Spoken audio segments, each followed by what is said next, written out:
Hello guys, तो आज था मेरा 30 डे चैलेंज का 10वां दिन। नहा धो के बाल सेट करके परफ्यूम लगा के मैं निकल गया राइड पे। मेरे को फर्स्ट राइड जो आई थी वो द्वारका मोड़ से पालम की आई थी। मैंने भैया को बिठाया और पालम लेके आ गया। पालम छोड़ने के बाद भैया ने मुझे दी 140 रुपये। 140 रुपये के बाद जो मुझे राइड मिली थी वो थी मंगलापुरी से द्वारका की। जो मंगलापुरी से द्वारका की राइड थी और वो मंगलापुरी होते हुए जाना था। यहाँ पे बड़ा जाम लगता है, मगर फिर भी मैं यहाँ से चला गया। और उसके बाद मैंने बच्चों को लिया। बच्चों की राइड में बिल्कुल नहीं छोड़ सकता। उसके बाद बच्चों को ड्रॉप कर दिया स्कूल पे। स्कूल ड्रॉप करने के बाद वहाँ से मुझे मिले 173 रुपये। उसके बाद मेरे को तीसरी राइड जो मिली इन भैया की मिली। भैया को मैंने बिठाया और भैया मेरी वीडियो को शूट होते हुए देखते हुए एकदम कोने में हो गया। भैया को डर था कहीं मुझे वायरल ना करते। मैंने कहा भैया वायरल तो एक दिन जरूर करूँगा जिस दिन मेरे सब्सक्राइबर बढ़ जाएंगे। फिर मेरे को मिले यहाँ से 108 रुपये। 108 रुपये मिलने के बाद यहाँ से मेरे को बाहर जाना था, बट मैं नहीं गया क्योंकि मुझे यहीं से राइड मिल चुकी थी TCR की। और मैडम की पिकअप लोकेशन पहुंच गया और यहाँ से मैंने उनको फ़ोन किया। हेलो। हेलो मैम, लोकेशन में पहुंच गया हूँ आपकी। ठीक है भैया, मैं नीचे आ रही हूँ।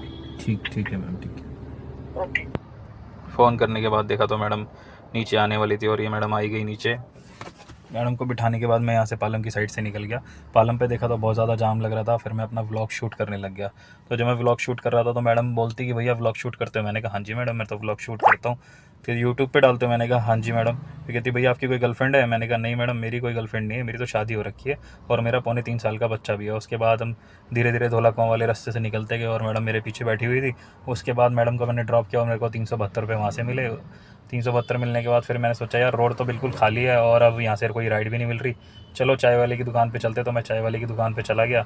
वहाँ से ली मैंने चाय और एक मट्ठी खाने के बाद मैंने चाय पी। चाय पीने के बाद कस्टमर को लेके रोहिणी की तरफ निकल गया NSP होता हुआ। तो सामने देखा ये भैया एक चैम्पियन वाले का सामान खुद लेके जा रहे हैं। अरे जब भी तो दूसरों का काम नहीं हो पाता है कि स्कूटी पे इतना सारा सामान ले लिया, ना हेलमेट है ना कुछ है। उसके बाद मैंने मैडम को छोड़ा। मैडम को छोड़ने के बाद मेरे को मैडम ने इन्होंने दिए मेरे को 228 रुपये। 228 के बाद मेरे को फिर वहाँ से राइड बच गई रिटाला से पीतमपुरा की। मैंने इनको भी यहाँ पे ड्रॉप कर दिया। ड्रॉप करने के बाद भी मेरे को यहाँ से मिले 168 रुपये। 168 के बाद फिर मैं यहाँ से निकल गया था राइड लेके सीधा CP की तरफ। और ये देखा तो कि गाड़ी सामने ही लगा के चले जाते कि टैक्सी वाले को कोई इसको समझता नहीं है। मैडम सामने से हाथ हिला रही थी कि भैया मैं इधर हूँ, मुझे यहाँ से पिक कर लो। फिर मैंने मैडम को यहाँ से पिक कर लिया और फिर निकल गया हम CP की तरफ। CP पहुँचने के बाद मैंने इनको ड्रॉप किया और वहाँ से मुझे 414 रुपये। 414 के बाद फिर मेरे को RML से राइड बच चुकी थी 10 की इंदरपुरी की तरफ की। तो फिर पेशेंट और स्टूडेंट को तो बिल्कुल नहीं छोड़ता। या फिर तालकोटरा वाले रोड से लेके जाने लगे। कस्टमर कहता रेड ले लो। मैंने कहा नहीं, रेड लाइट हो रही है। ग्रीन होने के बाद मैं निकला।